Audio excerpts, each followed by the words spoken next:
As of this moment, Visa Inc., trading under the ticker V on the New York Stock Exchange, is priced at $349.77 USD, showing a decline of 2.46 points or 0.70% in today's intraday session.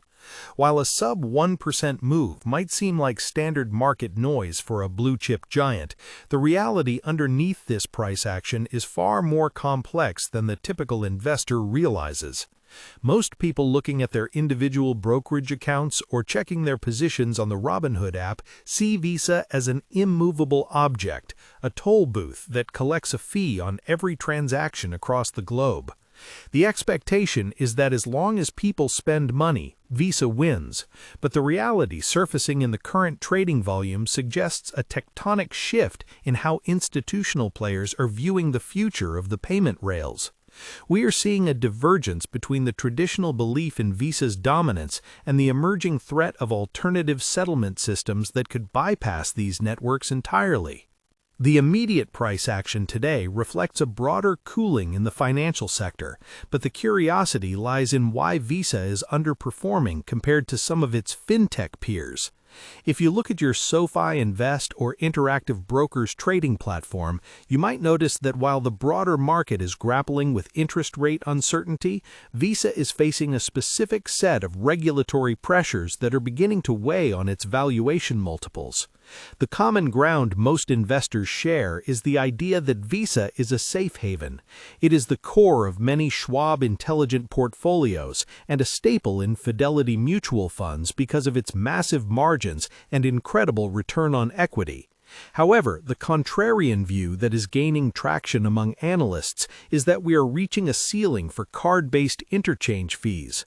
Governments around the world are looking at the fees Visa and its main competitor charge merchants, and the pressure to cap these costs is no longer just a headline risk, it is becoming a fundamental drag on growth expectations. When you engage in self-investing or use various investing sites to build a portfolio, the narrative often focuses on the consumer. We talk about retail sales, holiday spending, and the health of the middle class. But the institutional activity we are seeing today tells a story of margin compression anxiety. Large blocks of shares are moving as hedge funds recalibrate their exposure to the payment space. This is not a panic sell-off, but a calculated rotation. Many investors who use Fidelity Wealth Management or professional investment help are starting to ask if the premium paid for Visa is still justified when real-time payment systems like FedNow in the United States or UPI in India are proving that you do not necessarily need a plastic card or a 16-digit number to move capital from point A to point B. The expectation is that Visa will simply adapt, but the reality is that adapting might mean accepting lower fees per transaction, which directly hits the bottom line. If you're watching this on the Fidelity mobile app or tracking your Robinhood fractional shares, you need to understand that Visa's business model is essentially a tax on global commerce. They do not extend credit. They do not take on the risk of the loan. That's what the banks do. Visa provides the plumbing. This has historically made it a better bet than a bank during a recession because they don't have to worry about loan defaults. But the tension today is that the plumbing is being redesigned. We are seeing a significant amount of flow into Fidelity ETFs that specialize in fintech innovation, and a lot of that capital is coming out of the traditional payment giants. The market is questioning whether the fortress-like moat around Visa is starting to show cracks from regulatory antitrust lawsuits and the rise of pay-by-bank options that bypass the Visa network entirely. Let us look at the recent stock movement with a bit more granularity. Over the last several weeks, Visa has been stuck in a consolidation pattern, unable to break through key resistance levels even when the S&P 500 was hitting new highs. This relative weakness is a signal. While Nvidia stock or Tesla stock might capture the headlines with massive volatility, the slow grind lower in Visa suggests that the big players, the ones using Interactive Brokers platform for high-frequency execution, are finding better places to park their cash. The trading volume today shows a lack of aggressive buying at these levels, which implies that the market is waiting for a catalyst, perhaps the next earnings report, to decide if this dip is a buying opportunity or the start of a longer-term correction. Comment below how many shares of Visa you currently hold, or if you have recently rotated into other payment stocks like PayPal or Block. To understand where we are going, we have to look at what Visa actually does. They operate VisaNet, a global processing network that handles thousands of transactions per second. They make their revenue through service fees, which are based on card volume, and data processing fees, which are based on the number of transactions. They also make a significant amount on international transactions through currency conversion. This is why the health of global travel is so important for this stock. When you see Apple stock rise because of high iPhone sales, it usually correlates with higher Apple Pay usage, which often still runs on the Visa network. This creates a symbiotic relationship that has protected Visa for years.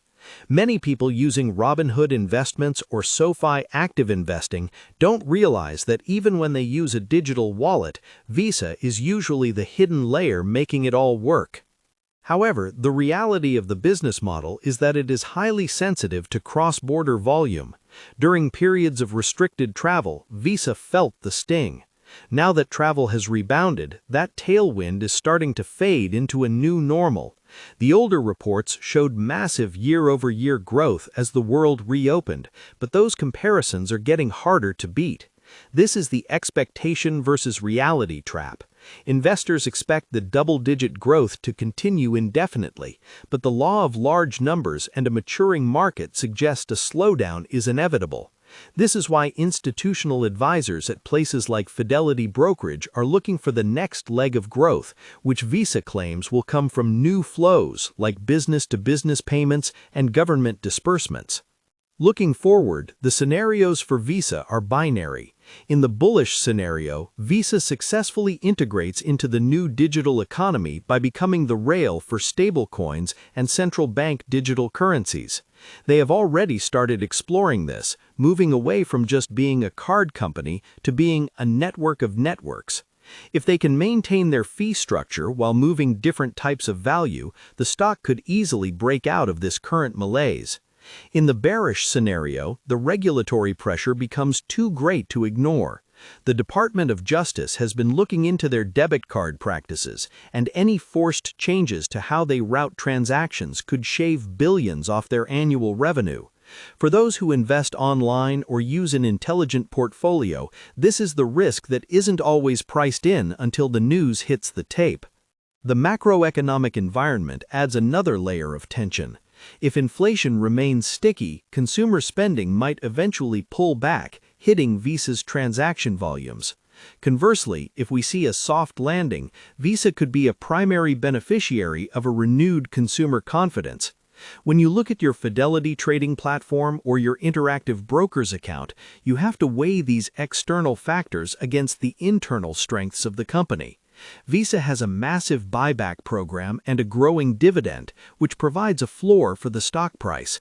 It's the kind of boring, cash-generative business that value investors love, but in a market obsessed with artificial intelligence and rapid scaling, boring can sometimes lead to stagnation in the share price. The rise of alternative investing platforms and the ease of online investing has brought a new wave of retail participants into the market. Whether you're using SoFi stocks or the Robinhood app, the ability to buy fractional shares of a high-priced stock like Visa has democratized access. But with that access comes the responsibility to look past the surface-level metrics. You can't just look at the price-to-earnings ratio and assume it's cheap or expensive. You have to look at the take rate, the percentage of each dollar spent that Visa actually keeps.